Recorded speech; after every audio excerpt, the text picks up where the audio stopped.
51 বছর পর মার্কিন আকাশে কেন ডুমসডে প্লেন? লস অ্যাঞ্জেলেসের আকাশে দীর্ঘ 51 বছর পর দেখা গেল মার্কিন সামরিক বাহিনীর সবচেয়ে সুরক্ষিত ও রহস্যময় বিমান বোয়িং ই-4বি নাইট ওয়াচ। গত বৃহস্পতিবার 8 জানুয়ারি বিকেলে লস অ্যাঞ্জেলেস আন্তর্জাতিক বিমানবন্দরে বিমানটি অবতরণ করে। এরপর থেকে সামাজিক যোগাযোগ মাধ্যমে পারমাণবিক যুদ্ধ আসন্ন কিনা তা নিয়ে শুরু হয়েছে তুমুল বিতর্ক। ডুমসডে বিমানটি মূলত পারমাণবিক যুদ্ধ বা জাতীয় বিপর্যয়ের সময় আকাশ থেকে সরকার পরিচালনার একটি ভ্রাম্যমাণ কমান্ড সেন্টার হিসেবে কাজ করে। তবে হঠাৎ যুক্তরাষ্ট্রের আকাশে কেন এই ডুমসডে প্লেন? পেন্টাগন এবং মার্কিন বিমান বাহিনীর পক্ষ থেকে জানানো হয়েছে, বিমানটি কোনো জরুরি সংকেত নিয়ে নয়, বরং মার্কিন প্রতিরক্ষা মন্ত্রী সেক্রেটারি অব ওয়ার পিট হেগসেথকে বহন করে লস অ্যাঞ্জেলেসে এসেছে।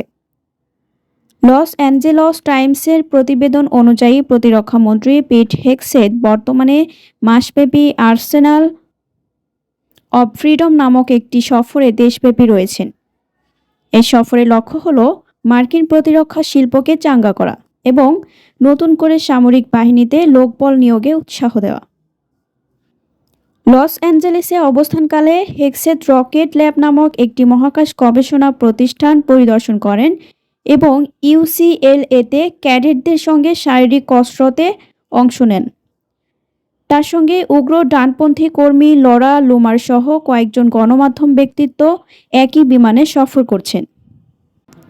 এর বিশেষত্ব হল এটি পারমাণবিক বিস্ফোরণের ফলে সৃষ্ট ইলেকট্রোম্যাগনেটিক পালস এবং প্রচণ্ড তাপ সহ্য করতে সক্ষম। এর ভেতরে রয়েছে উন্নত যোগাযোগ ব্যবস্থা, কনফারেন্স রুম এবং অপারেশন সেন্টার। জরুরি অবস্থায় প্রেসিডেন্ট ও সামরিক প্রধানেরা এখান থেকেই যুদ্ধের নির্দেশ দিতে পারেন। এছাড়া আকাশে জ্বালানি নেওয়ার সুবিধার কারণে এটি টানা কয়েকদিন আকাশে থাকতে পারে। বর্তমানে মার্কিন বিমান বাহিনীর কাছে মাত্র 4টি এমন বিমান রয়েছে, যার অন্তত একটি সবসময় যুদ্ধের জন্য প্রস্তুত রাখা হয়।